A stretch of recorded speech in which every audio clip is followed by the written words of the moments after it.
ꯃꯌꯥꯝꯒꯤ ꯅꯨꯡꯉꯥꯏꯅꯕꯒꯤꯗꯃꯛ ꯂꯩꯖꯔꯤꯕ ꯃꯈꯜ ꯃꯊꯦꯜ ꯃꯅꯤꯄꯨꯔ ꯆꯦꯅꯦꯜꯅ ꯃꯌꯥꯝꯕꯨ ꯏꯀꯣꯛꯅꯣꯅ ꯈꯣꯏꯔꯨꯝꯖꯔꯤ꯫ ꯉꯁꯤꯁꯨ ꯃꯌꯥꯝꯒꯤ ꯅꯨꯡꯉꯥꯏꯅꯕꯒꯤꯗꯃꯛ ꯃꯅꯤꯄꯨꯔꯤ ꯍꯣꯔꯔ ꯁ꯭ꯇꯣꯔꯤ ꯑꯃꯃꯨꯛ ꯄꯨꯗꯨꯅ ꯂꯥꯛꯆꯔꯤ꯫ ꯍꯣꯔꯔ ꯁ꯭ꯇꯣꯔꯤ ꯑꯁꯤꯒꯤ ꯃꯃꯤꯡ ꯑꯊꯦꯡꯕ ꯑꯍꯤꯡ꯫ ꯋꯥꯔꯤ ꯑꯁꯤ ꯍꯤꯡꯂꯤꯕ ꯑꯃꯗꯤ ꯁꯤꯈ꯭ꯔꯕ ꯀꯅꯥꯒꯨꯝꯕꯤ ꯑꯃꯠꯇꯒ ꯃꯔꯤ ꯂꯩꯅꯖꯗꯦ꯫ ꯑꯏꯕꯅ ꯋꯥꯈꯜꯅ ꯁꯥꯒꯠꯆꯔꯒ ꯇꯥꯕꯤꯔꯤꯕꯁꯤꯡꯒꯤ ꯉꯥꯏꯍꯥꯛ ꯄꯣꯊꯥꯅꯕꯒꯤꯗꯃꯛꯇ ꯁꯦꯝꯖꯕ ꯋꯥꯔꯤꯅꯤ꯫ ꯍꯧꯖꯤꯛ ꯃꯌꯥꯝꯗ ꯈꯨꯗꯣꯜ ꯇꯝꯖꯔꯤ ꯃꯅꯤꯄꯨꯔꯤ ꯍꯣꯔꯔ ꯁ꯭ꯇꯣꯔꯤ ꯑꯊꯦꯡꯕ ꯑꯍꯤꯡ꯫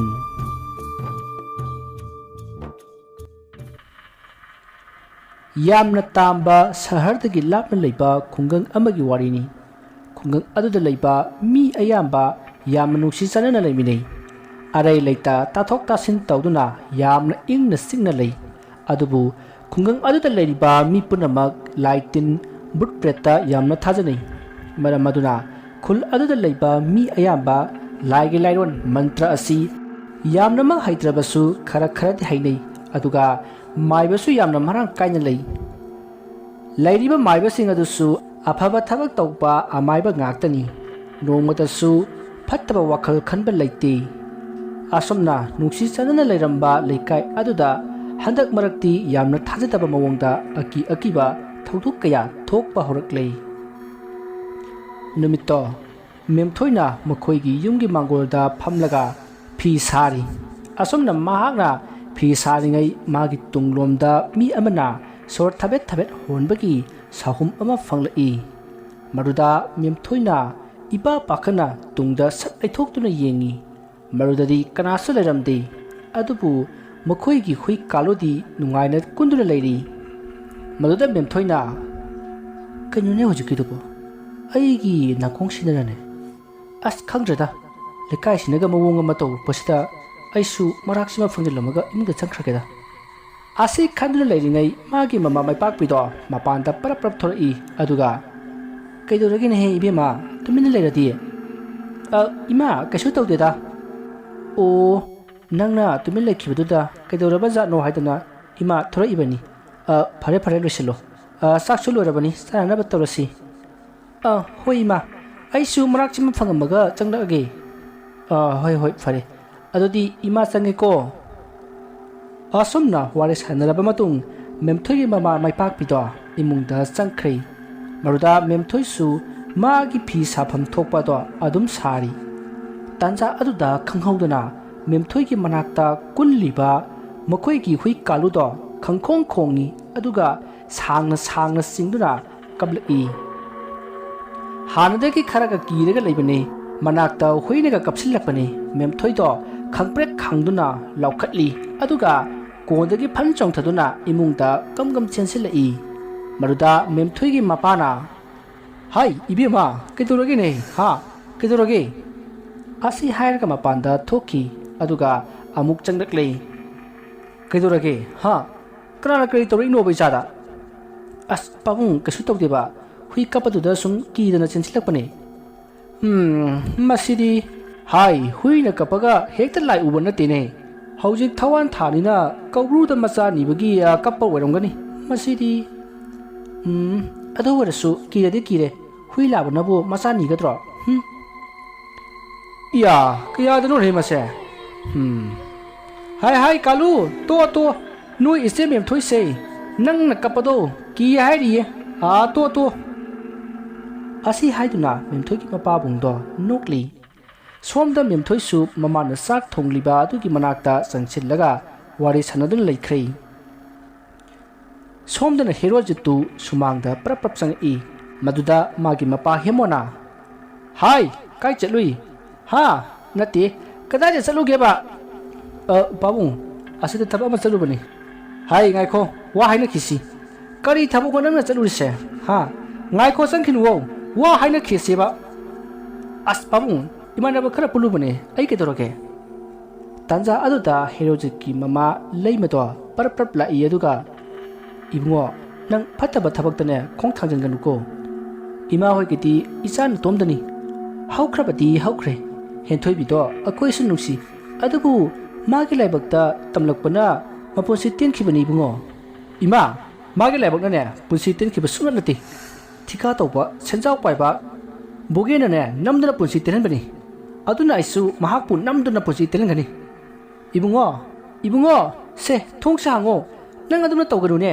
ibungo hai mama yare to karurunu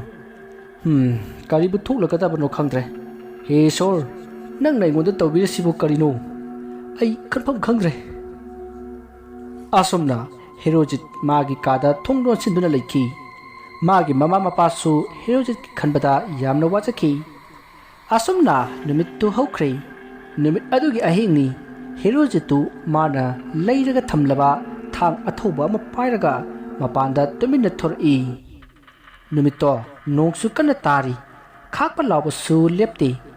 masidagi Herojit masa pumba amuba masugi phijun setli mamai adusu amuba phina kupsali supnagi mamik khaktamak phadi mastegi mahak thonga lomda gam thoraklei ngasi aina pangthokadori ba thabakse aigi ahanba mission mase soibe yabanati henthoibi ngasi dagi ai nangi lam khumba hawragadabani ko aina nangbu kayagi mate nuksiba haibado nangsu ngasi dagi khangjaro asi haiduna Herojit asum lakpana lambi mapal da hauba u amagi manakta laisinduna lumlaga kanagumba amabu ngairi ngahan khaidi sigumba matam sida hek lakpanida ngasi di nong tabasida la udariba jala hais ada light mangal ama phorok libasi mi lakpa soidana waramgani fare adadi ai mabu khamna batawge asi khanduna tharok liba gari do manak hek joksilakpaga Herojina ngai ko gari khamu yu ngawu wara malini mamai mambi kaju khummadana huran ba hek man khai hai kran nang ha hadu takhai dana siba tare nei hadu ne tanja adu ta khanghaudana gari tharok liba nupa adugi yet thangba sayengda Herojit na pairak liba thauraba thang aduna songchillaktuna thilli aduga madu amuk satu aga nupa adugi phaigilda muk thilli maruda nupa ado chaina aduna khangwa ngamduna gari dagi kumtharaga leimaida longa taduna leiri aduga upset chatuna chinna basu honari maruda Herojina chalu nangna chatana nangi punsi kanbiba ngamgadaba thikadar bogel gi manak janguna ba chatpa ngamgadro ha Herojit ki khonjal adu tarakpada nupa aduna nang Herojit natra ha nang Herojit natro pari nang aigi khonjal di khangli boy phai siramdasida nangbu hat kadoriba misak adugi maming khanglibado yam phai hayeng laina hanglakpada khumbang ngamjanaba Herojit nang admai tong ai thodo adudane karimta yawti nang naibu lan ure Herojit kari aida lan ure oi henthoi bibu moithem tawduna sadan ba singdugi makutta sinakiba langgi saklon lawriba pari nang ngasi din nara laitre sira asumban Herojit ai karimta khangdabani ai bulan ure nangna phare adudi hayu henthoi bina siramdaida mabu kanbina ba hajarakpada khongpakna kawkhibadu karano ha asumna kanna lawri tanja aduda parina lekhatlaklaga Herojit ki mamaita kinna thilai aduga manak aduaida taba nung amana safu kanna thomlakhi maduda Herojit ki makokta soktuna I thoki masidagi mabani namsinduna punaraklei adubu pariti sayengda su soklei makhongda su soklei maram masina pangal thokpa ngamdrei asumna punarakpada parina Herojit ki mangaktagi pariga jingnabada magi likado thatki tanja aduda parigi thafakta Herojit na pairakpa athoba thangaduna manangan phauna thinki maruda pari chaina aduna kanna lakhi masidagi Herojit na thangado amuk satoklaga parigi mangaksap aduda thang aduna lenduna hatkhi asumna maphamado parigi masadagi haitharakpa ina punganganglei masidagi Herojit su ayum lomda prap laklei nong kanna tabnina masado I yamna taidi nongna loina samthokhi masidagi Herojit tu man hana thorang tawraga thamlamlaba sangoida leiriba magi akangba phising ado hongdoklaga imungda tumina sangkhi aduga mahak phamungda longna hipthari ꯇꯟꯖꯥ ꯑꯗꯨꯗ ꯃꯥꯒꯤ ꯀꯥꯒꯤ light ꯑꯗꯨꯒꯤ ꯃꯉꯥꯜ ꯑꯗꯨꯅ ꯀꯌꯥ ꯌꯧꯗꯕ ꯀꯥꯆꯤꯟ ꯑꯃꯗ ꯍꯦꯃꯣꯗꯣ ꯐꯝꯂꯒ ꯂꯩꯔꯝꯃꯤ꯫ ꯃꯗꯨ ꯎꯕꯗ ꯍꯦꯔꯣꯖꯤꯠ ꯁ꯭ꯋꯥꯏ ꯂꯥꯎꯏ꯫ ꯑꯗꯨꯕꯨ ꯃꯥꯒꯤ ꯃꯄꯥ ꯍꯦꯃꯣꯅ ꯋꯥ ꯑꯃꯠꯇ ꯍꯥꯏꯔꯝꯗꯅ ꯀꯥ ꯑꯗꯨꯗꯒꯤ ꯊꯣꯛꯈꯤ ꯑꯗꯨꯒ ꯀꯥ ꯑꯗꯨꯒꯤ ꯊꯣꯡ ꯑꯗꯣ ꯇꯞꯅ ꯉꯥꯁꯤꯜꯂꯝꯃꯤ꯫ ꯃꯄꯥꯕꯨꯡꯒꯤ ꯇꯧꯔꯤꯕ ꯃꯑꯣꯡ ꯑꯗꯨ ꯍꯦꯔꯣꯖꯤꯠꯅ ꯀꯔꯤꯅꯣ ꯍꯥꯏꯕ ꯈꯪꯈꯤꯗꯦ꯫ ꯑꯁꯨꯝꯅ ꯑꯍꯤꯡꯗꯨꯃ ꯍꯧꯈ꯭ꯔꯦ꯫ ꯃꯊꯪꯒꯤ ꯅꯣꯡ ꯉꯥꯜꯂꯤ꯫ ꯂꯩꯀꯥꯏ ꯃꯤꯌꯥꯝꯅ ꯄꯥꯔꯤ ꯁꯤꯔꯝꯕ ꯑꯗꯨꯗ ꯌꯥꯝꯅ ꯉꯛꯅꯈꯤ ꯑꯃꯗꯤ ꯃꯤꯍꯥꯠ ꯑꯗꯣ ꯌꯥꯝꯅꯁꯨ ꯀꯤꯅꯈꯤ꯫ ꯃꯁꯤꯒꯤ ꯃꯇꯨꯡ ꯃꯐꯝ ꯑꯗꯨꯗ ꯄꯨꯂꯤꯁ ꯂꯥꯛꯈꯤ ꯑꯗꯨꯒ ꯄꯥꯔꯤꯒꯤ ꯑꯁꯤꯕ ꯃꯁꯥ ꯑꯗꯣ ꯌꯦꯡꯁꯤꯟꯈꯤ꯫ ꯃꯁꯤꯒꯤ ꯃꯇꯨꯡ ꯄꯨꯂꯤꯁꯁꯤꯡ ꯑꯗꯨꯅ ꯄꯥꯔꯤꯒꯤ ꯑꯁꯤꯕ ꯍꯛꯆꯥꯡ ꯑꯗꯣ ꯄꯨꯗꯨꯅ ꯆꯠꯈ꯭ꯔꯦ꯫ ꯅꯨꯃꯤꯠ ꯑꯗꯨꯒꯤ ꯅꯨꯡꯊꯤꯟꯅꯤ꯫ ꯃꯇꯝꯗꯨ ꯄꯨꯡ 2 ꯍꯦꯜꯂꯤ꯫ ꯇꯥꯟꯖꯥ ꯑꯗꯨꯗ ꯍꯦꯔꯣꯖꯤꯠꯀꯤ ꯁꯨꯃꯥꯡꯗ ꯃꯤ ꯑꯃꯅ ꯀꯧꯔꯛꯏ꯫ "ꯏꯆꯦ! ꯏꯆꯦ! ꯀꯅꯥꯝ ꯂꯩꯇ꯭ꯔꯕꯣ ꯇꯧꯔꯤꯁꯤꯕꯣ? ꯏꯕꯥꯏ! ꯏꯕꯥꯏ!" ꯑꯁꯨꯝꯅ ꯀꯧꯔꯛꯄ ꯑꯗꯨꯗ ꯍꯦꯔꯣꯖꯤꯠꯀꯤ ꯃꯃꯥ ꯂꯩꯃꯗꯣ ꯃꯄꯥꯟꯗ ꯄꯔꯞ ꯊꯣꯛꯂꯛꯏ ꯑꯗꯨꯒ "ꯍꯩꯃꯥ ꯒꯣꯄꯥꯜ, ꯅꯪ ꯂꯥꯛꯏꯕ꯭ꯔꯣ? ꯀꯥꯈꯠꯂꯛꯑꯣ, ꯀꯩꯅꯣꯗ ꯂꯦꯞ ꯂꯩꯔꯤꯗꯨꯕꯣ?" "ꯌꯥꯔꯦ ꯏꯆꯦ꯫ ꯍꯦꯔꯣꯖꯤꯠꯄꯨ ꯀꯥꯏ ꯂꯩꯒꯦ?" "ꯅꯌꯥ ꯅꯨꯄꯥꯕꯨꯗꯤ ꯐꯃꯨꯡꯗ ꯇꯨꯝꯃꯝꯒꯅꯤ꯫ ꯈꯪꯗ꯭ꯔꯦ ꯏꯕꯨꯡꯉꯣ, ꯃꯥꯁꯦ ꯉꯍꯥꯟꯈꯩꯒ ꯏꯃꯥꯟ ꯃꯥꯟꯅꯗꯦ." "ꯃꯥꯟꯅꯔꯣꯏ ꯏꯆꯦ꯫ ꯃꯤ ꯍꯥꯠꯄ ꯃꯤꯗꯤꯅꯦ ꯃꯤ ꯑꯇꯩꯒ ꯃꯥꯟꯅꯔꯣꯏ꯫ ꯑꯩ ꯃꯥꯒꯤ ꯀꯥꯗ ꯑꯝꯇ ꯆꯪꯒꯦ." "ꯍꯩ, ꯀꯩꯅꯣꯅꯦꯍꯦ ꯅꯪꯅ ꯍꯥꯏꯔꯤꯗꯨꯕꯣ?" "ꯏꯆꯦ, ꯃꯁꯤ ꯏꯆꯦꯅ ꯈꯪꯉꯔꯣꯏ." ꯑꯁꯤ ꯍꯥꯏꯗꯨꯅ ꯒꯣꯄꯥꯜꯗꯨ ꯍꯦꯔꯣꯖꯤꯠꯀꯤ ꯀꯥꯗ ꯆꯪꯂꯛꯏ꯫ ꯃꯇꯝꯗꯨꯗ ꯍꯦꯔꯣꯖꯤꯠꯇꯣ ꯐꯃꯨꯡꯗ ꯍꯤꯞꯂꯒ ꯂꯩꯔꯝꯃꯤ꯫ ꯃꯗꯨꯗ ꯒꯣꯄꯥꯜꯅ "ꯍꯦꯔꯣꯖꯤꯠ, ꯇꯨꯝꯃꯤꯔꯣ ꯅꯪꯕꯣ?" "ꯑꯦ ꯃꯥꯃꯥ, ꯆꯪꯕꯤꯔꯛꯑꯣ꯫ ꯁꯨꯝ ꯏꯁꯥꯁꯤ ꯈꯔ ꯅꯨꯡꯉꯥꯏꯇꯕꯁꯤꯗ ꯁꯨꯝ ꯍꯤꯞꯄꯝꯕꯅꯦ." "ꯅꯪꯕꯣ ꯑꯩꯈꯣই ꯄꯨꯂꯤꯁꯀꯤ ꯐꯤꯖꯣꯜ ꯑꯁꯤ ꯎꯕꯁꯤꯗ ꯀꯔꯤ ꯐꯥꯎꯒꯦ?" "ꯃꯥꯃꯥ, ꯀꯩꯅꯣ ꯍꯥꯏꯗꯨꯕꯣ? ꯑꯩꯕꯨ ꯚꯥꯞ ꯑꯝꯇ ꯇꯥꯗ꯭ꯔꯦ." "ꯉꯁꯤ ꯁꯤꯔꯝꯂꯤꯕ ꯅꯨꯄꯥꯗꯨ ꯅꯪꯕꯨ ꯈꯪꯕ꯭ꯔꯣ? ꯄꯥꯔꯤ ꯀꯧꯏ ꯍꯥꯏꯅꯦ." "ꯍꯣꯏ ꯃꯥꯃꯥ, ꯀꯧꯕꯅꯦ꯫ ꯂꯩꯀꯥꯏꯁꯤꯗꯒꯤꯅꯦ ꯃꯥꯁꯦ." "ꯑꯗꯣ ꯃꯥꯅ ꯁꯤꯔꯝꯃꯤꯗꯨ ꯂꯥꯏꯅ ꯍꯥꯠꯄꯗꯤ ꯅꯠꯇꯦ, ꯃꯤꯅ ꯍꯥꯠꯄꯅꯤ ꯍꯥꯏꯔꯤꯅꯦ꯫ ꯃꯤ ꯑꯗꯨꯁꯨ ꯃꯁꯛ ꯈꯪꯂꯦ꯫ ꯉꯁꯤ ꯍꯌꯦꯡꯁꯤꯗ ꯐꯥꯔꯕ ꯌꯥꯏ." "ꯃꯥꯃꯥ, ꯃꯗꯨ ꯃꯥꯃꯥ ꯍꯣꯏꯒꯤ ꯋꯥꯅꯤꯗ, ꯑꯩꯈꯣꯏꯗꯤ ꯀꯩꯝꯇ ꯈꯪꯗꯦ ꯍꯥꯏꯔꯤꯕ." "ꯅꯪꯕꯨ ꯇꯁꯦꯡꯅ ꯀꯩꯝꯇ ꯈꯪꯗꯕ꯭ꯔꯅꯦ?" "ꯃꯥꯃꯥ, ꯑꯩ ꯆꯥ ꯂꯣꯜꯂꯨꯈꯤꯒꯦ, ꯆꯥ ꯊꯛꯁꯦ." "ꯉꯥꯏꯈꯣ ꯍꯦꯔꯣꯖꯤꯠ, ꯁꯦ ꯂꯤꯛꯁꯤ ꯁꯤꯖꯜꯂꯨ꯫ ꯅꯪꯅ ꯇꯧꯔꯤꯕꯗꯣ ꯑꯥꯏꯟꯅ ꯌꯥꯗꯕ ꯊꯕꯛꯅꯤ꯫ ꯃꯤꯍꯥꯠꯄꯁꯤꯡꯗꯣ ꯑꯩꯈꯣꯏꯅ ꯐꯥꯅꯅꯕ ꯍꯣꯠꯅꯔꯤ꯫ ꯃꯁꯤꯗ ꯅꯪꯅꯅꯦ ꯃꯈꯣꯏꯒꯤ ꯃꯊꯛꯇ ꯂꯃꯟ ꯈꯨꯝꯒꯅꯨ, ꯃꯗꯣ ꯀꯩꯁꯨ ꯀꯥꯟꯅꯔꯣꯏ꯫ ꯅꯪ ꯑꯋꯥꯐꯝꯗ ꯇꯥꯒꯅꯤꯅꯦ." "ꯃꯥꯃꯥ, ꯑꯩꯅ ꯇꯧꯒꯦ ꯈꯜꯂꯤꯕ ꯑꯁꯤꯃꯗꯤ ꯇꯧꯗꯨꯅ ꯇꯣꯛꯑꯔꯣꯏ꯫ ꯑꯩꯕꯨ ꯋꯥꯔꯧꯕꯤꯅꯨ ꯃꯥꯃꯥ." ꯑꯁꯤ ꯍꯥꯏꯔꯝꯂꯒ ꯍꯦꯔꯣꯖꯤꯠ ꯃꯥꯒꯤ ꯀꯥꯗꯒꯤ ꯊꯣꯛꯈꯤ꯫ ꯃꯗꯨꯗ ꯃꯥꯒꯤ ꯃꯃꯥꯗꯣ ꯊꯦꯡꯅꯩ꯫ ꯃꯗꯨꯗ ꯃꯃꯥꯅ "ꯍꯩꯃꯥ, ꯅꯣꯏ ꯃꯥꯃꯗꯤ?" ꯍꯥꯏꯅ ꯍꯪꯉꯤ꯫ ꯃꯗꯨꯗ ꯍꯦꯔꯣꯖꯤꯠꯅ "ꯐꯝꯍꯧꯔꯤꯕꯅꯤ" ꯍꯥꯏꯅ ꯈꯨꯝꯂꯝꯂꯒ ꯃꯍꯥꯛ ꯆꯠꯈ꯭ꯔꯦ꯫ ꯃꯁꯤꯗꯒꯤ ꯍꯦꯔꯣꯖꯤꯠꯀꯤ ꯃꯃꯥꯅ ꯍꯦꯔꯣꯖꯤꯠꯀꯤ ꯀꯥꯗ ꯆꯪꯂꯛꯂꯒ ꯀꯥ ꯑꯗꯨꯗ ꯐꯝꯂꯒ ꯂꯩꯔꯤꯕ ꯒꯣꯄꯥꯜꯗ ꯃꯥꯅ ꯄꯨꯔꯛꯏꯕ ꯆꯥ ꯑꯗꯣ ꯄꯤꯈꯤ ꯑꯗꯨꯒ ꯋꯥꯔꯤ ꯋꯥꯇꯥꯏ ꯀꯌꯥ ꯁꯥꯟꯅꯈꯤ꯫ ꯅꯥꯀꯟ ꯑꯃꯔꯣꯝꯗꯅ ꯊꯤꯀꯥꯗꯔ ꯕꯣꯒꯦꯜꯒꯤ ꯀꯥꯡꯕꯨ ꯑꯗꯣ ꯄꯨꯟꯗꯨꯅ ꯋꯥꯔꯤ ꯁꯥꯅꯔꯤ꯫ ꯃꯇꯝ ꯑꯗꯨꯗ ꯅꯨꯄꯥ ꯑꯃꯅ "ꯏꯌꯥꯝꯕ, ꯉꯁꯤ ꯄꯥꯔꯤꯅ ꯁꯤꯔꯝꯂꯤꯕꯁꯤ ꯃꯁꯤ ꯃꯤꯅ ꯍꯥꯠꯄ ꯁꯣꯏꯗꯅ ꯑꯣꯏꯒꯅꯤ꯫ ꯂꯥꯏꯅꯕꯨ ꯊꯥꯡꯅ ꯌꯥꯜꯂꯒ ꯍꯥꯠꯀꯗ꯭ꯔꯣ?" "ꯅꯤꯃꯥꯏ, ꯅꯪ ꯍꯥꯏꯕꯗꯣ ꯌꯥꯝꯅ ꯆꯨꯝꯃꯤ꯫ ꯃꯤꯁꯤ ꯑꯁꯤ ꯃꯤꯅ ꯍꯥꯠꯄ ꯁꯣꯏꯗꯅ ꯑꯣꯏꯔꯝꯒꯅꯤ꯫ ꯑꯗꯨꯕꯨ ꯑꯩꯈꯣꯏ ꯄꯨꯂꯤꯁꯀꯤ ꯄꯥꯎ ꯉꯥꯏꯕ ꯍꯥꯏꯗꯨꯅꯤ." "ꯑꯁ ꯏꯌꯥꯝꯕ, ꯑꯩꯈꯣꯏꯅ ꯂꯤꯟꯊꯣꯏꯕꯨ ꯍꯥꯠꯈꯤꯕꯗꯨ ꯌꯥꯝ ꯁꯣꯏꯔꯕꯅꯤ꯫ ꯍꯥꯠꯂꯝꯗ꯭ꯔꯁꯨ ꯐꯔꯝꯗꯧꯅꯤ꯫ ꯍꯧꯖꯤꯛꯇꯤ ꯑꯩꯈꯣꯏꯒꯤ ꯃꯤ ꯁꯤꯕ ꯍꯧꯔꯦꯗꯅ."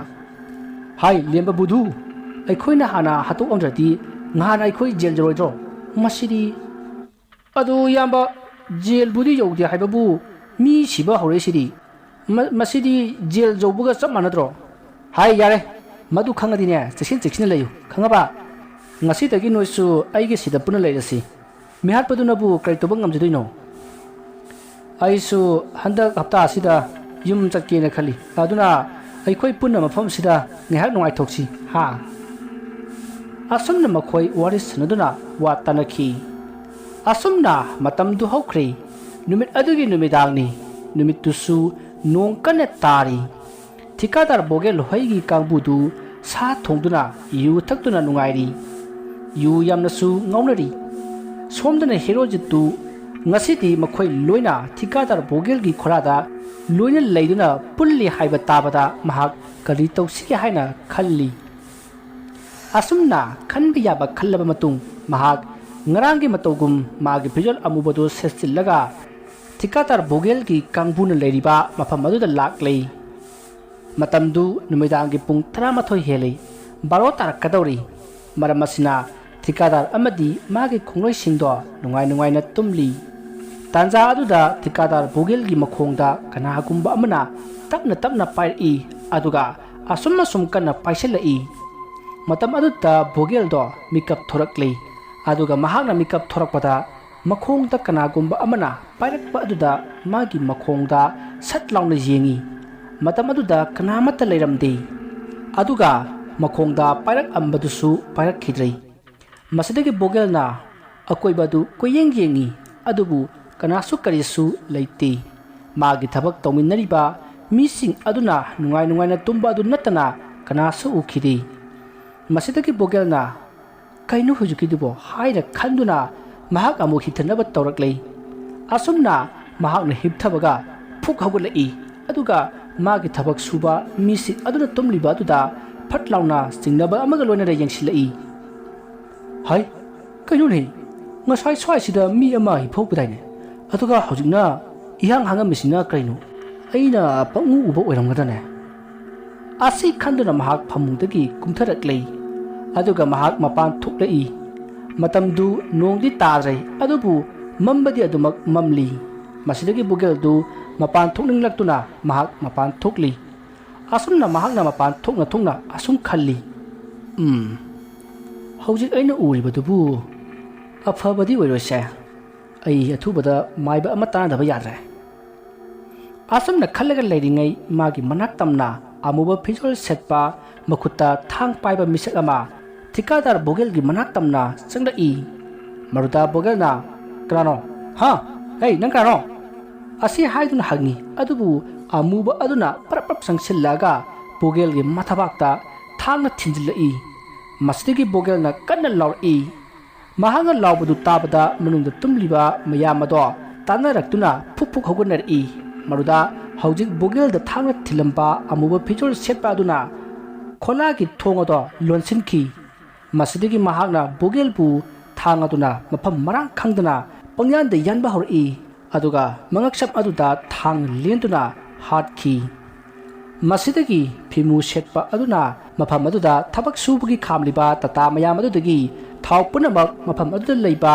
bartap amata khaidoklaga khola aduda haijinduna mai thaba horaklei hojik khola manungda leiriba miyamado yusu taptana ngawuna maram oiraga makhoi mafam marang khangdrei khola adubu khajilliba jinga do kokhainabasu honrai adubu adumna tawringai asomdana thau leptana hajillakpana mai ado hena sakhallaklei masidigi makhoi miyoi amana पुलिसता phone तौदुना मखोइबु मतेंग पांगमिनाबा हाइजखि मसिदगी मफम अदुदा police सिंग लाखि अदुबु फिमु सेटपा अदुदि गारिदगी थाव खाइदोक्लगा खोला अदुदा हाइजिनबे लेप्ते मरुदा पुलिस मयामना चेनसिंदुना महाकपु फाखि अदुगा चाकलिबा मै अदो मुथतनबगिदमक फायर सर्विस कौखि असुमना परलोइगी मतौगुमना चाकलिबा मै अदो मुथतखि adubu manung aduda leikiba makhoi maridi maina saktuna sikhi masidagi mafam arudagi pharaba phimu setpa ado police station da purakhi mata maduda phimu setpa do wantharakhi mahakna wakhal tarakpada mahak hospital da leirammi warrior sigi ahan batangka patang asida loijari warrior sida sokiba lamkiba kudimak tabiriba singna pukchal chauna ngakpigani warrior sigi ani suba tangkakta kari kamdawra pake haibadu mayam punna ngaiminarasi mayam boroi bada amukka hanna khoidumjari